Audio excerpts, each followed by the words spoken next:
할렐루야. 우리 하나님의 크신 은혜와 은총이 여러분에게 충만하게 임하시길 간절히 기도합니다. 지지난 주에 베트남에 잠깐 한 주간 다녀왔는데 동남아 선교사들이 한 100여 명 모인 그런 모임이었습니다. 함께 말씀을 나누고 기도하고 또 그들이 형편을 들으며 교제하고 돌아왔습니다. 그 선교사님들하고 교제하면서 느낌 중에 하나는 이상하게 필리핀 선교사님들은 필리핀 같더라고요. 그 미얀마 선교사님들은 미얀마 같고 베트남 선교사님들은 또 베트남 같더라고요. 그래서 희한하다. 어떻게 보면 그 나라 사람 같이 느껴질까라는 생각을 들었어요.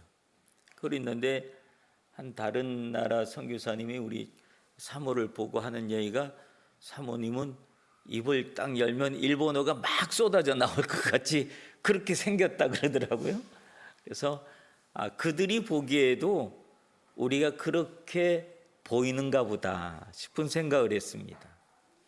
얘기를 들어봤더니 거의 20년, 30년 이상 현지에서 사역하신 선교사님들이 모여서 20, 30년을 선교지에서 그렇게 살다 보니까 그렇게 돼가는가 보다, 현지화가 돼가나 보다, 그런 생각을 했습니다.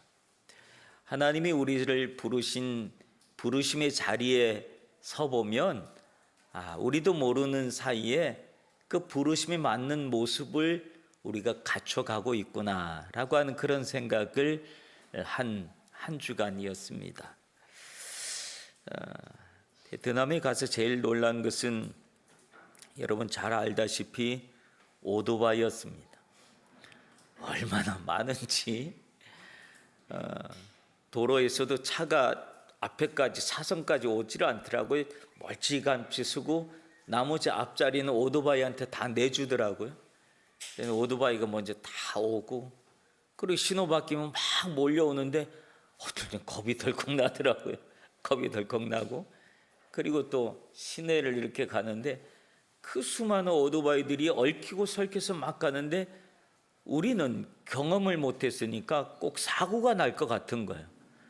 저러다 사고 나지, 저러다 사고 나지, 저러다 부딪히지 그랬는데 희한한 건 하나도 안 부딪히더란 말이에요. 사고가 하나도 안 나더라는 거예요. 희한하다. 이렇게 많이 엉키고 설키고 있는데 왜 사고가 안 나지? 그런 생각이 들었어요. 그 현지 선교사님하고 얘기하다가 되게 신기한 게 사고가 안 나더라. 그랬더니 본인들도 오토바이를 타고 왔다 그래요. 그래서 사고가 안 나는 이유가 있냐 했더니 이유가 하나 있답니다. 그 이유는 뭐냐 그랬더니 서로들 오토바이를 타고 하면서 상대방의 눈빛을 본답니다. 그래서 상대방의 눈빛을 보면서 서로들 눈짓을 하는 것 같아요. 나 일로 갈 거야, 나 저쪽으로 갈 거야. 그러면 그 눈빛에 맞춰서 자기네들끼리 움직인다는 거예요. 그러니까 굉장히 혼돈 속에 있는 것 같은데 그 혼돈 속에서 질서가 있더라 라고 하는 것을 느꼈습니다. 그래서 물론 사고가 있긴 있겠지만 그렇게 큰 사고는 없답니다. 네, 적어도 제가 본 그 시간들 속에서는 사고 나는 장면은 하나도 보지 못하고 왔습니다. 참 희한하다. 혼돈 속에 자기들 나름대로의 질서를 가지고 있구나라고 하는 것을 느꼈습니다. 오늘 우리가 땅에 살아가면서 여러 가지 사람들이 살아가는 삶의 모습이 왜 저 사람 저렇게 살아가나, 왜 저 사람 저렇게 살아가나 하지만 그들의 그 살아가는 삶 속에서도 나름대로 하나님께서 만들어주신 그런 질서대로 살아가는 그런 모습이 아닌가 하는 그런 생각을 하면서 베트남 여행을 잘 마치고 돌아왔습니다. 오늘 성경 본문에 보면 이 부르심이라고 하는 단어가 나옵니다. 이 부르심이라고 하는 말은 초대하다, 그 다음에 소환되다 라고 한 그런 의미도 있고, 이 부르심이라고 하는 말에는 소명이라고 하는 것이 있고, 이 소명을 영어로는 calling이라고 그렇게 말하기도 합니다. 이 부르심에 관한 말씀을 오늘 본문을 통해서 함께 나누고자 합니다. 사도 바울은 오늘 본문에서 데살로니가 교회 성도들을 향해서 하나님이 너희를 부르셨다라고 이렇게 말씀을 하고 있습니다. 성경에 보면 대부분에 나오는 인물들은 하나님께서 부르신 사람들의 이야기입니다. 아니, 대부분이 아니라 거의 대부분, 성경에 나와 있는 유명한 어떤 사람들 뿐만 아니라 웬만한 사람들의 이야기는 전부 다 하나님의 부르심을 받고 나온 사람들의 이야기입니다. 그래서 하나님의 역사를 이어갈 때 하나님은 사람을 통해서 역사하시는데, 그때 필요한 사람을 하나님 그때 부르셔서 그 사람을 통해서 그 일을 하게 하시는 그런 모습을 볼 수가 있습니다. 그런데 오늘 본문에 보면 어떤 특별한 인물, 즉 아브라함, 모세, 다윗, 그리고 여러분이 알고 있는 이름 있는 어떤 많은 선지자들을 부르시는 그런 부르심이 아니라, 오늘 여기 성경 본문에 보면 하나님께서, 우리도 항상 너희를 위하여 기도하면 우리 하나님이 너희를 그 부르심에 합당한 자로 여기시고 너희를 하나님이 부르셨다 그래요. 여기서 말하는 너희는 누구를 얘기하는 걸까요? 이 데살로니가 교회 성도들을 향해서 하시는 말씀입니다. 그러므로 성도 한 사람 한 사람도 하나님께서 어떻게 하신다고 한 이야기입니까? 부르셨기 때문에 그 성도가 될 수 있었다.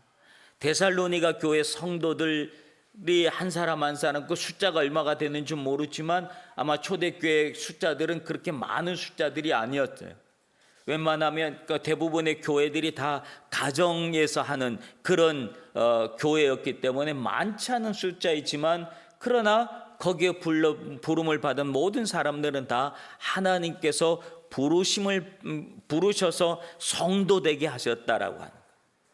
그렇게 얘기하면 오늘 후나바시 교회라고 하는 이름으로 이 자리에 모인 우리 모두도 결국은 자기 뜻에 의해서 여기 모인 것이 아니라 어떻게 해서 여기에 모였다고 하는 겁니까?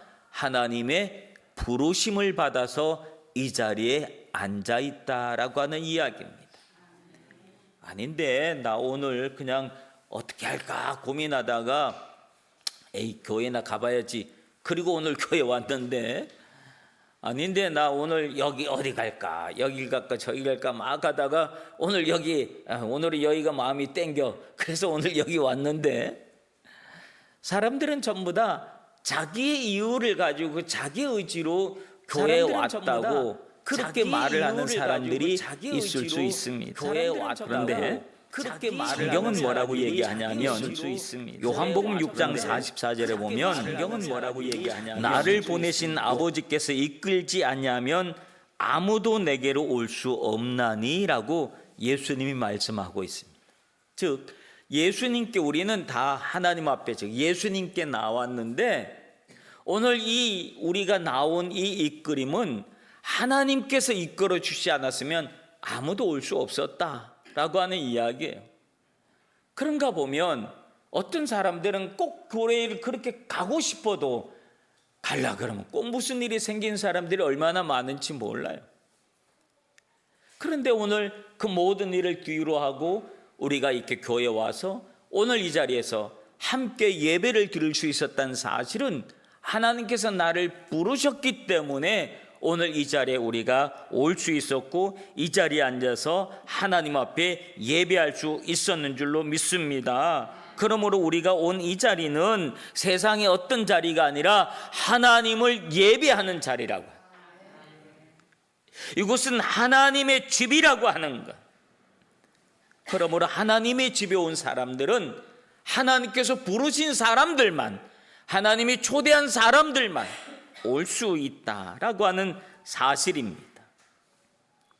오늘 우리가 나는 하나님께 그런 부르심을 받은 사람이구나 라고 하는 생각을 가지고 살아간다고 한다면, 나 스스로에 대한, 자기 자신에 대한 마음가짐이 달라질 거라고.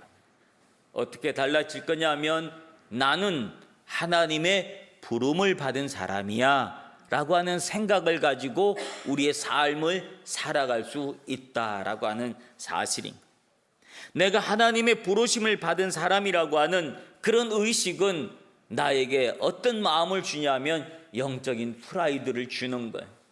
즉 하나님이 나를 이만큼 인정해 주셨다고 하는 이야기로 영적인 명예심이 생기는 거예요. 우리는 이런 영적인 명예심, 세상의 어떤 권력에 의한 명예가 아니라, 세상에서 높아짐으로 인한 명예가 아니라 하나님께서 나를 하나님의 자녀 삼아 주셨다고 하는 그런 영적인 명예심을 가지고 살아가야지 돼. 그 명예심은 자기 자신을 존중하는 거예요. 소중하게 생각하는 거예요. 그런 마음이다라고 하는 거예요. 또한 성도는 세상 속에서 소명의식을 또한 가지고 살아가야 한다라고 하는 거예요. 이 소명은 콜링이라고 하는 말인데, 이 콜링이라고 하는 말 속에는 직업에 관한 그런 내용이 포함이 되어 있다고 합니다. 직업의식, 프로의식, 이런 게 이 콜링이라고 하는 단어 속에 들어있다고 합니다.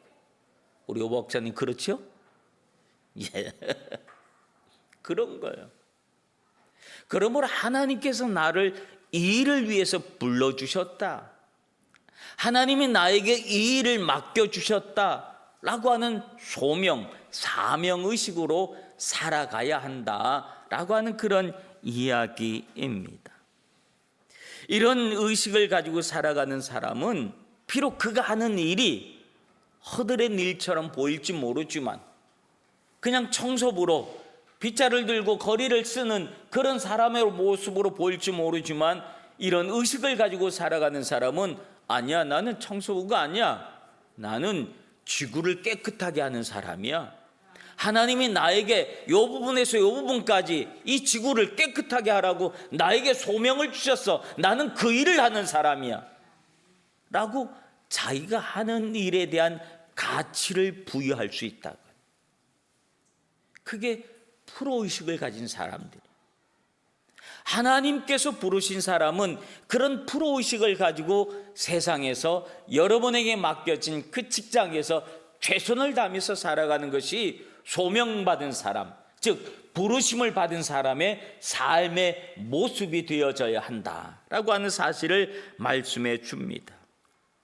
그러므로 소명감으로 살아가는 사람, 하나님의 부르심을 받았다고 하는 것은 하나님의 종, 목사와 선교사, 그런 사람들만을 이야기하는 것이 아니라 모든 성도들의 삶의 모습 속에서 하나님의 부르심, 소명이 있다라고 하는 사실을 믿으시기를 바랍니다. 우리가 그런 삶을, 그런 마음으로 살아간다고 한다면 그 다음에 우리가 어떤 삶의 자세를 가져야 할까라고 하는 부분이 나오는데, 그 말은 부르심에 합당한 자로 여기고라고 하는 말입니다. 부르심에 합당한 자의 삶을 살아야 한다라고 하는 사실이, 성도로 부르심을 받았다고 하는 자부심을 가졌다고 한다면 성도로서의 합당한 삶의 모습을 살아야 한다라고 하는 사실이에요. 마태복음 22장에 보면 혼인잔치 비유에 대한 이야기가 나옵니다. 이 비유는 천국에 대한 비유의 내용인데, 어느 나라의 왕이 자기 아들이 결혼을 해서 혼인잔치를 벌이는데 사람들을 다 초청했습니다. 사람을 초청했는데 어떻게 된 이유인지 사람들이 이 핑계 저 핑계 대고 왕의 초청을 다 거부한 거예요. 근데 봤더니 사람들이 오지 않고, 분명히 초청장을 보냈는데 사람이 오지 않고 있으니 왕이 화가 난 거지. 그래서 또 신하들을 보내서, 종들을 보내서 길거리 나가서 만나는 사람들 다 데리고 와라. 그렇게 해서 또 나가서 길거리에 있는 사람들 다 불러들였더니 잔치 자리가 금방 꽉 차고 마른 거예요. 그래서 왕이 어떤 사람이 왔나, 그리고 둘러보다 보니까 많은 사람들이 예복을 갖추고 혼인잔치니까, 왕의 아들의 왕자님의 혼인잔치니까 막 급한 중에도 예복을 갖추고 왔다란 말이에요. 근데 어떤 사람은 봤더니 예복을 입지 않고 온 사람이 있었다는 거예요. 그래가지고 그를 불러서 너는 왜 예복을 입지 않았냐? 그리고 그를 쫓아버리고 말았다는 거예요. 그러면서 하는 이야기는 택함, 그 부르심을 받은 사람은 많지만 택함을 받은 사람은 적다라고 하는 그런 말씀을 했던 것을 봅니다. 여러분, 우리가 하나님 앞에 부르심을 받아서 이 자리에 있지만 중요한 것은 뭐냐면 하나님의 택함을 받는 것이 중요한 줄로 믿습니다. 어떤 사람의 택함을 받느냐? 거기에 합당한 삶을 살아가는 사람이 하나님께 택함을 받는 줄로 믿습니다. 그러므로 우리는 택함을 받은 합당한 자의 삶을 살아야 할 줄로 믿습니다. 성경의 많은 부분에는 중간에 세상으로 떠난 사람들의 이야기들이 참 많이 기록이 돼서 나옵니다. 여러분, 오병이의 기적으로 사람들은 예수님께 막 몰려왔습니다. 그래서 예수님을 왕으로 삼으려고 막 했습니다. 근데 예수님이 그들에게 복음의 내용을 가르쳐 줍니다. 너희들이 나를 먹지 않고 나를 마시지 않냐면, 막 이런 예수 그리스도의 이런 그 사명에 대한 이야기, 십자가에 대한 이야기, 죽음에 대한 이야기, 막 이런 얘기를 막 하니까 사람들이 야, 우리가 잘못 찾아왔다. 그리고 다 떠나가 버리고 말았다. 그때 예수님이 제자들을 보면서도 한 말씀이 너희도 가려느냐? 라고 이렇게 질문을 하셨던 것을 봅니다. 많은 사람들이 자기의 목적을 이루기 위해서 예수님 앞에 왔지만, 자기 욕심을 채우기 위해서 예수님 앞에 왔지만, 결국 복음 앞에 맞서고 나고 하나님의 뜻 앞에 서보고 나면 아, 이건 나하고 안 맞는구나. 그리고 떠나가는 사람들이 많다라고 하는 거예요. 처음에 흥미 때문에 예수 믿으면 복 받는데, 예수 믿으면 성공한데, 예수 믿으면 잘 된대, 예수 믿으면 건강한데, 막 이런 이야기를 듣고 나도 그렇게 한번 해볼까 그러고 왔는데 봤더니 예수 믿어도 아프더라고요. 예수 믿는 사람들 중에서도 실망하고 실패하고 망하고 그런 사람들이 막 눈에 들어오더라고요. 예수 믿는데도 뭐 일이 좀 잘 안 되고 안 풀리고 막 우울한 그런 사람들의 모습을 본 거예요. 이건 아닌가 봐. 그리고 또 다시 떠나가는 사람들이 참 많더라라고 하는 이야기 있지요. 디모데후서 4장에 보면 대마는 이 세상을 사랑하여 나를 버리고 데살로니가로 갔고, 그레스게는 갈라디아로, 디도는 달마디아로 갔고 라고 하는 말씀이 나옵니다. 데마라고 하는 사람, 디도라고 하는 사람, 그레스게라고 하는 사람, 그 사람들은 처음에 다 하나님을 섬길 것처럼 주님만 따를 것처럼 했던 사람들입니다. 자신의 모든 것을 다 버려두고 주님을 따랐던 사람들입니다. 사도 바울을 도와서 하나님의 복음을 위해서 내가 힘껏 일해야지, 그리고 헌신했던 사람들인데, 어찌됐든지 시간이 지나면서 그들의 헌신의 마음은 점점 없어지고 세상에 대한 욕망이 점점 더 생겨나고, 끊어버리고 났더니 그 생각이 더 드는 거죠. 결국은 세상을 사랑해서 떠나버리고 말았다라고 하는 내용이 기록되어 있는 것을 봅니다.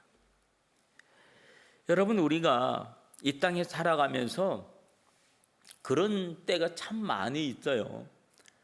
믿음이 있을 때, 우리가 성령이 충만하고 은혜를 받았을 때는 세상을 완전히 다 떠나서 내가 주님의 말씀대로만 살아갈 것처럼 결단을 하지만, 내 시간이 조금 지나고 나면 그 마음이 어디로 갔는지 다시 세상 속에 파묻혀 있는 내 자신의 모습을 발견할 때도 있다는 거예요. 예수님께서 사역을 공생애를 시작하시기 전에 사탄에게 시험을 받았습니다. 근데 사탄이 예수님을 높은 곳에 데리고 가가지고 세상의 영광을 다 보여줬습니다. 그리고 난 다음에 야, 나한테 한 번만, 아무도 안 보니까 높은 곳에 있으니까 나한테 한 번만 절하면 이 모든 영광을 다 너한테 줄게. 그런 거예요. 아무도 안 봐. 너하고 날 두 밖에 없어. 나한테 한 번만 절하면 이거 다 너한테 줄게. 그때 예수님이 뭐라고 하시는지 아십니까? 사탄아 물러가라 그러셨어요. 사탄아 물러가라. 여러분, 우리도 이 예수님께서 사탄을 물리셨던 이 마음을, 이 믿음을 우리도 가져야 합니다. 여러분 안에 이런 유혹이 올 때가 있어요. 그때 여러분 어떻게 하실까요? 유혹 앞에서 어떻게 하실까요? 한번 해보세요. 시작. 누가 내 마음을 자꾸 꼬셔 막 넘어가라고, 아이 한 번만 그래. 그 앞에 여러분 뭐라고 하실까요? 시작.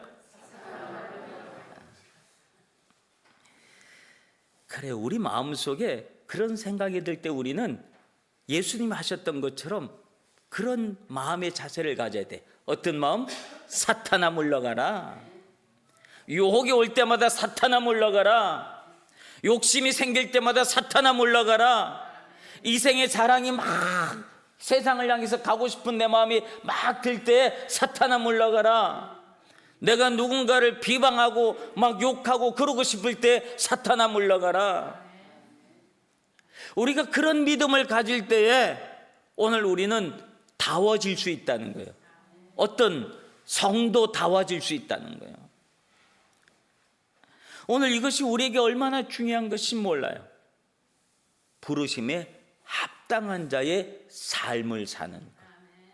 합당한 자의 삶을 살기 위해서는 내 자신의 믿음을 지켜야 되는데 어떻게 지킬까? 사탄아 물러가라. 사탄아 물러가라. 사탄아 물러가라. 여러분 이렇게 외치시길 바랍니다. 그러면 우리가 성도의 자리에 머물 수 있는 줄로 믿습니다. 그럼 우리가 부르심에 합당한 자의 삶을 살아갈 수가 있는 거예요. 예배 시간에도 경건한 모습으로 단정하게 하나님 앞에 예배드리는 여러분들이 되시길 바랍니다. 그게 부르심에, 예배의 부르심에 합당한 자의 예배 태도라고 하는 거예요.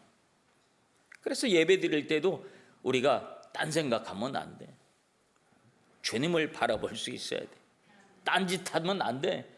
예수 그리스도의 말씀에 집중할 수 있어야 할 줄로 믿습니다. 우리가 그렇게 해야 되는 이유는 어디에 있는가 하면 하나님의 영광 때문에 그렇다라고 하는 거예요. 하나님의 영광. 하나님은 당신이 부르신 모든 이들을 통해서 영광을 받기를 원하십니다. 성도들이 행하는 모든 일들을 통해서 하나님은 영광을 받기를 원하시는 거예요. 그래서 오늘 본문 12절에 보면 우리 하나님과 주 예수 그리스도의 은혜대로 우리 주 예수의 이름이 너희 가운데 영광을 받으시고 너희도 그 안에서 영광을 받게 하려 함이라 합니다. 즉 우리가 하나님께 돌리는 이 영광은 하나님만 영광 받으시는 게 아니라 영광을 돌리고 있는 우리를 향해서도 야야 너희들도 같이, 너희들 같이 내 주인의 즐거움에 참여할지어다. 너희들도 같이 하면서 하나님께서 그 영광의 자리에 우리들도 함께 동참시키신다라고 하는 사실이에요. 이게 얼마나 큰 하나님의 은혜인지 모르는 거예요. 이사야서 43장 7절에 보면 내 이름으로 불려지는 모든 자 곧 내가 내 영광을 위하여 창조한 자를 오게 하라. 내가 그를 지었고 그를 내가 만들었느니라 라고 합니다.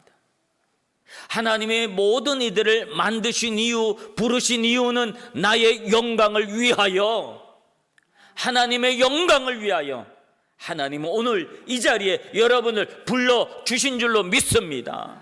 그러므로 우리의 삶의 모습은 하나님의 영광을 위한 삶의 모습이어야 할 줄로 믿습니다. 그게 하나님이 우리를 만드신 이유요, 또 우리를 이 자리에 불러주신 이유라고 하는 거예요. 그럼 어떻게 하여야 우리가 하나님께 영광을 돌리는 자의 삶을 살아갈 수가 있겠습니까? 이 부분이 나오면 굉장히 부담이 돼요. 왜냐하면 하나님의 영광을 위해서 그럼 내가 보통 삶을 살아서는 안 되는구나. 내가 모든 것에서 다 1등이 돼야 되나 보다. 내가 늘 최고가 돼야 되나 보다. 내가 가장 앞에 서고 성공을 해야지 되나 보다. 그래야지 하나님께 영광을 돌리지. 이거 뭐 내가 실패하고 그러면 하나님께 영광을 가리게 되고, 큰일 났다, 나 그렇게 못 사는데, 아브라함처럼 못 사는데, 또 이삭처럼, 야곱처럼, 요셉처럼 나 그렇게 못 사는데 나 이거 어떡하지? 바울처럼 나 못 사는데 어떡하지? 라고 하는 부담감이 듭니다. 그렇잖아요, 그렇죠? 성경의 인물을 읽을 때마다 나 이렇게 못 사는데 어떡하지? 라고 하는 그런 생각이 들어요. 부담감이 들어요. 그런데 여러분, 성경은 하나님의 영광을 드러내는 삶을, 그렇게 거창한 삶을 이야기하지 않습니다. 고린도전서 10장 31절에 보면, 그런즉 너희가 무엇을 하든 너희가 먹든지 마시든지 무엇을 하든지 다 하나님의 영광을 위해서 해라 라고 하는 말씀이 있어요. 즉 이 말이 무슨 말일까요? 우리가 먹는 일, 마시는 일 얼마나 사소한 일이에요. 그렇죠? 얼마나 개인적인 일이에요. 그렇잖아요, 그렇죠? 얼마나 소소한 일이에요. 먹는 거, 마시는 거, 그 일이 무슨 이 대수라고. 그런데 이 일들을 통해서도 하나님께 영광을 돌릴 수 있는 일이 된다라고 하는, 즉 다시 말하면 우리의 일상생활을 통해서 하나님께 영광을 돌릴 수 있다라고 하는 사실. 어떤 거창한 무슨 일을 해야지 하나님께 영광을 돌리는 것이 아니라 나의 일상의 삶의 모습이 하나님께 영광이 된다는 사실이, 내가 행하는 아무리 작은 일이라 할지라도, 아무리 소소한 일이라 할지라도 그것이 하나님께 영광이 된다라고 하는 사실이에요. 그 속에 하나님의 영광이 될 수 있는 것은 뭐냐 하면, 내가 하는 그 일들 속에 거짓이 없고 속임이 없고 성실함이 있고 진심이 있으면 그 모든 일들은 하나님께 영광이 된다는 사실이에요. 왜? 세상 사람들은 그렇게 살지 않으니까. 뭘 해도 속이려고 그러고, 뭘 해도 끄집어 땡겨 내가 올라간다고 생각을 하고, 뭘 해도 내가 성공을 위해서는 내가 저 사람을 밟아야지, 그리고 내가 위에 설 수 있다고 생각하는 그런 세상 속에서 우리가 그런 세상의 가치관이 아니라 하나님을 믿는 신실한 가치관을 가지고 나에게 주어진 일들을 성실하게 하루하루 살아가는 그 삶의 모습을 사람들이 바라보면서 저 사람 뭔가 좀 달라, 말 한마디를 해도 조금 다르게 하네 라는 그런 말을 세상 사람들이 할 수 있게 된다면 여러분이 행하는 그 작은 일은 하나님께 영광이 되는 줄로 믿습니다. 그러니까 거창한 그 무슨 일을 해야지 하나님께 영광을 돌리는 것이 아니라고 하는 사실. 사랑하는 성도 여러분, 우리 모두는 부르심을 받은 사람들입니다. 하나님의 부르심은 높낮이가 있는 것이 아닙니다. 하나님은 각자 역할에 맞게끔 우리를 불러주신 줄로 믿습니다. 그러므로 하나님이 나를 어떻게 불렀든 그 부르심에 합당한 삶을 살면 됩니다. 그것이 뭐냐면 답게 사는 겁니다. 답게 사는 것. 교회에서는 장로는 장로답게, 권사는 권사답게, 집사는 집사답게, 성도는 성도답게, 직장에서는 자기 직분에 맞는 대로 그 답게 살아가는 것, 그것이 합당한 자의 삶을 사는 모습인 줄로 믿습니다. 창세기의 요셉은 그 답게 살았던 사람입니다. 자기의 신분이 과거에 어땠든지 상관없이 지금 자신의 형편에 맞춰서 그는 답게 살았어요. 노예가 되었을 땐 노예답게 살았습니다. 가정의 총무가 되었을 땐 총무답게 살았습니다. 그렇게 하다가 누명을 뒤집어 써서 갑자기 죄수가 됐네요. 그랬는데도 그는 죄수답게 살았습니다. 그랬더니 하나님이 그를 높이 세우셔서 한 나라의 총리로 삼아 주셨습니다. 그때 그는 총리답게 살았다라고 하는 거예요. 하나님이 나에게 어떤 삶의 자리, 어떤 역할을 주시든 거기에 맞춰서 거기에 답게 맞게끔 살아가면 그 삶의 모습이 하나님께 영광이 되는 줄로 믿습니다. 그게 부르심에 합당한 자의 삶을 살아가는 삶의 태도다. 그런 삶의 태도를 살아가면 하나님께서 야, 잘했다, 수고했다, 애썼다, 나와 함께 이 영광을 나누자 하면서 영광의 자리에 저와 여러분을 불러주시는 줄로 믿습니다. 그 은혜가 여러분에게 임하시길 주님의 이름으로 축원합니다. 기도합니다. 하나님 아버지 은혜를 감사합니다. 우리를 하나님을 섬기는 성도로 불러주셨으니 감사합니다. 하나님을 섬기는 성도답게 부르심이 합당한 자의 삶을 살아갈 수 있도록 은혜 내려 주시옵소서. 그 자리가 하나님을 섬기는 교회에서든지 또한 세상을 향해서 우리에게 주어진 삶의 현장에서든지 가정에서든지 학교에서든지 어떤 환경에서든지 내가 하나님께서 나를 부르신 그 부르심의 자리에서 최선을 다하며 살아갈 수 있는 믿음의 성도들 되게 하옵소서. 예수님의 이름으로 기도하옵나이다. 아멘.